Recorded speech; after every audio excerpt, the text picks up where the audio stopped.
Right now on Telile 24/7, we'd like to introduce you to someone who's taken on an important role in the town of Port Hawkesbury. She's part promoter and cheerleader, part organizer, and all business. Her name is Michelle Farrow. She's originally from West Arichat. She worked in Alberta for many years in the tourism and marketing offices in the city of Fort McMurray, and now she's back in Cape Breton as Port Hawkesbury's new Director of Recreation, Marketing, Tourism and Culture.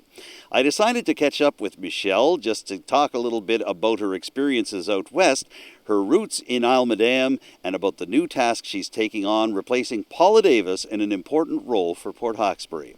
Michelle Farrow, welcome to Telile 24/7. Thank you for joining us. Thank you so much for having me. It's great to be here. Well, it's a pleasure to have you here. And I'd like to begin by talking about your roots in Isle Madame. You grew up in West Arichat. Yes, that's correct. So I grew up in West Arichat. I lived there my whole life, born and raised. And my husband is from the Lewisdale area. So we live in Richmond County, and we're very, very happy to be here, back home. Michelle, you and your family lived and worked for many years in Fort McMurray, Alberta. You were involved in the recreation and marketing side of things over there as well. What made you decide to look eastward, to come back to Cape Breton Island? As you mentioned, I've been in Fort McMurray for the last 14 years. And we really just always planned to eventually come back home. We really wanted to come back home by the time our children were, around 9 or 10 years old, still in their formative years. And we wanted them to have the same upbringing that we had, growing up with the outdoor living lifestyle, living by the ocean, and just enjoying all the opportunities that small town life has to offer. My background is therapeutic recreation, and I've worked in municipal government in a recreation role before and in Fort McMurray.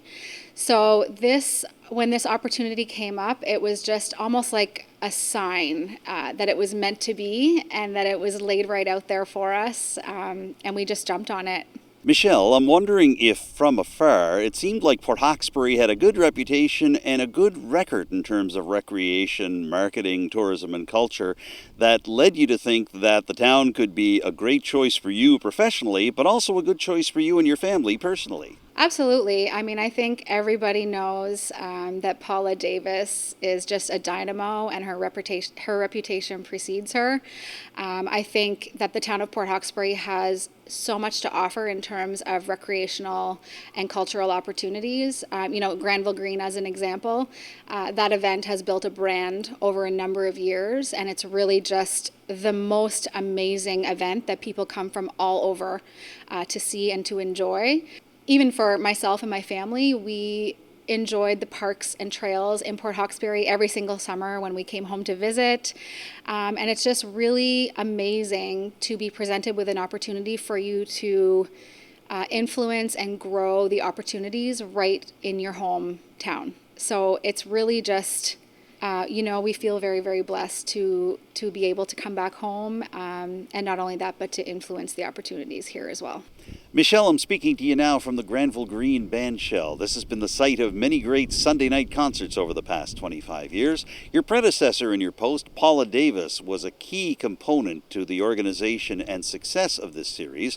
Can you give me a sense of whether she gave you any advice as she wrapped up her time in the post before retiring this past spring? Yeah, she said, make it your own, which, someone coming out of a 44-year career, I'm sure it was very difficult for her to say, because she really owned it. And everything that you see around you in Port Hawkesbury has Paula Davis's name written all over it. So I'm very fortunate to follow in her footsteps, but also very tough shoes to fill. Signs like this are a sign to us that we're not completely out of the pandemic just yet, Michelle. Can you give me a sense of what your job is like at this exact point in time as we are coming out of Phase 3, going into Phase 4, and seeing if we can move forward with more public activities, both indoors and outdoors? So I think like anything else, COVID has presented many challenges, particularly with recreation and events. But I think it also presents a lot of opportunities. And I think this is a great time to look at what we're doing, how we can adapt and change it, and how maybe we can make it better or do it differently or reach more people. So I really see it as an opportunity.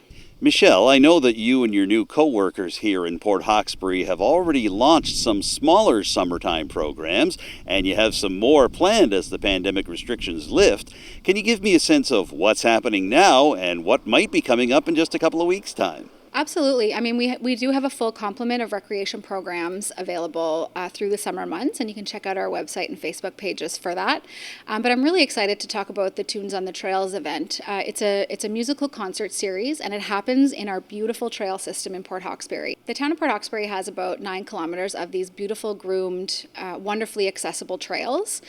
And we've decided to host a 5-week concert series right outside on our trail system.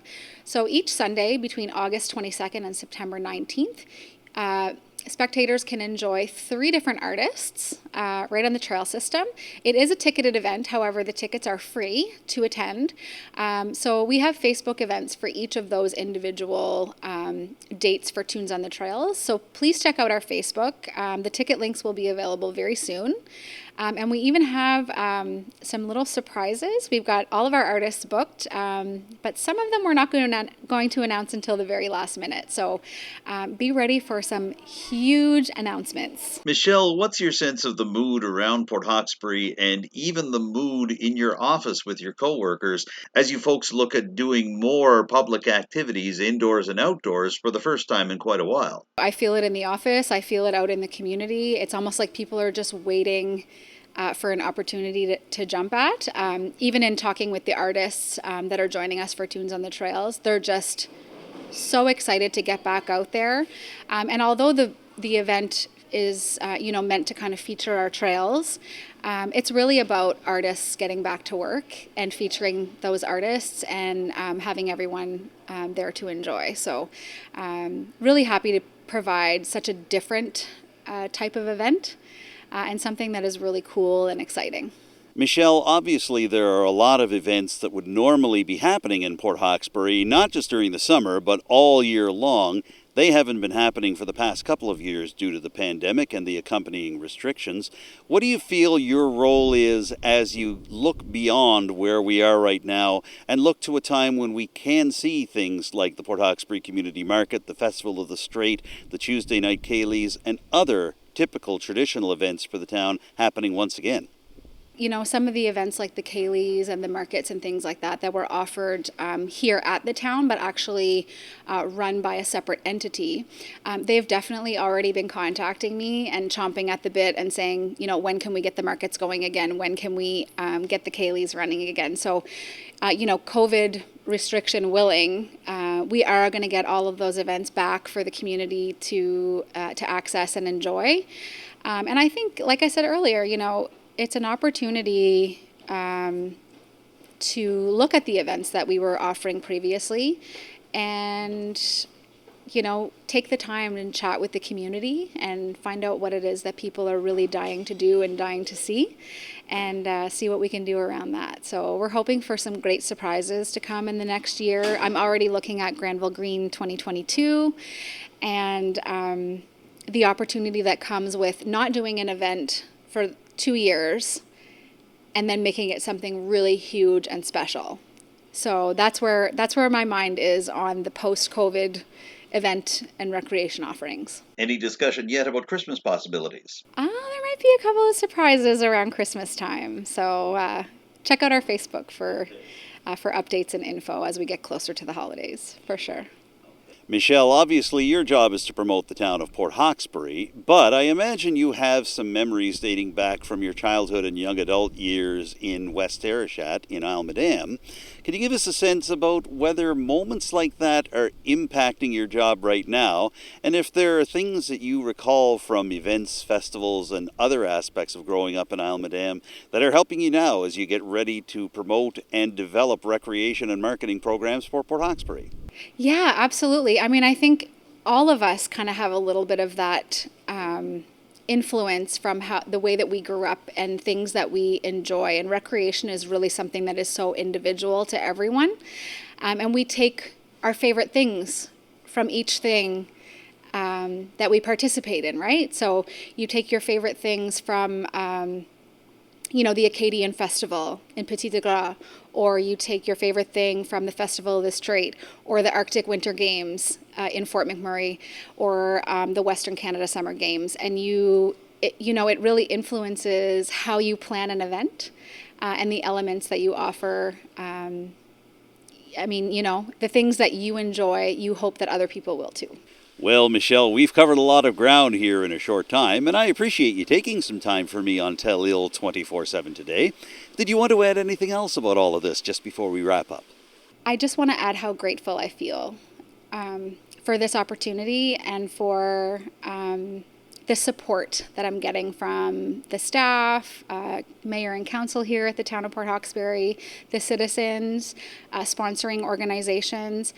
Other municipalities, actually, I had Laurier reach out from Richmond County welcoming me back home, and just really excited to create partnerships and opportunities that we could maybe offer together. So I'm excited about that as well.